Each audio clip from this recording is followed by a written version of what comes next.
महाभारतातील किस्से सगळ्यांनाच माहिती आहे. त्यापैकी मला आवडलेला एक किस्सा आज मी सांगणार आहे. तर किस्सा आहे जैसी दृष्टी तैसी सृष्टी. तर एकदा काय होतं, श्रीकृष्ण भगवंतना दुर्योधन आणि युधिष्ठिर या दोघांना जवळ बोलावून घेतात.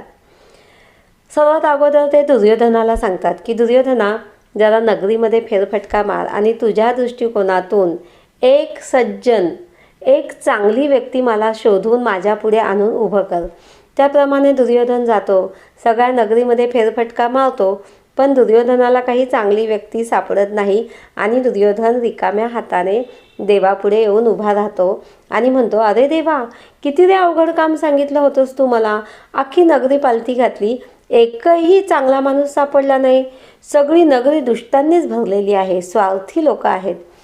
भगवंत हसतात आणि युधिष्ठिराकडे पाहून म्हणतात, युधिष्ठिरा, बघ बाबा, आता तुझं काम सोपं झालं आहे. दुर्योधन म्हणतो, अख्खी नगरी दुष्टांनीच भरलेली आहे. मग युधिष्ठिरा, असं कर, तू जाऊन नगरीमध्ये फक्त एक दुष्ट व्यक्ती मला शोधून आणून माझ्या पुढे उभं कर. मग युधिष्ठिरसुद्धा जातो, नगरीमध्ये फेरफटका मारतो, पण त्याला काही दुष्ट व्यक्ती सापडत नाही आणि तोही रिकाम्या हाताने येऊन उभा राहतो. भगवंत म्हणतात, अरेच्छा, तू सुद्धा रिकाम्या हाताने आलास का रे?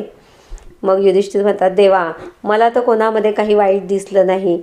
मी विचार केला की प्रत्येकजण त्याच्या कर्मानुसार, त्याच्या जन्मानुसार वेगवेगळ्या घरामध्ये, वेगवेगळ्या परिस्थितीमध्ये जगत आहे.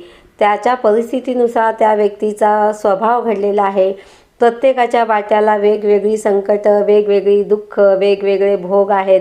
त्याप्रमाणे ती माणसं वागत आहेत आणि त्याप्रमाणे त्यांचे स्वभाव घडले आहेत.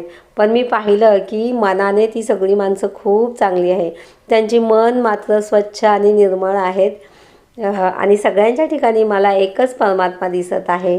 तर मी सांग बरं, मला त्यांच्यात कसं वाईट कोणी सापडलंच नाही. तर मग हेच आहे ते जैसी दृष्टी तैसी सृष्टी. आपण जर ठरवलं ना की एखाद्याकडे रागानेच बघायचं आहे, त्याच्याबद्दल आपण आपल्या डोक्यात काहीतरी विष घालून घेतलं आहे आणि त्या व्यक्तीकडे आपण तिरस्कारानेच बघत राहिलो ना, तर त्या व्यक्तीकडून आपल्याला वाईटच मिळणार आहे. त्या व्यक्तीकडून आपल्याला वाईट प्रतिसादच मिळणार आहे आणि दिवसेंदिवस त्या व्यक्तीमध्ये आपल्याला चुकाच दिसणार आहे. पण आपण जर ठरवलं, आपल्या बुद्धीने जर असा ठाम निश्चय केला की नाही नाही, मी आता ह्या व्यक्तीबद्दल वाईट विचार नाही करणार, मला त्याच्याकडून काहीतरी चांगलंच घ्यायचं आहे, तर त्या व्यक्तीकडून आपल्याला नक्कीच चांगलं मिळणार आहे. तेच आहे जैसी दृष्टी तैसी सृष्टी.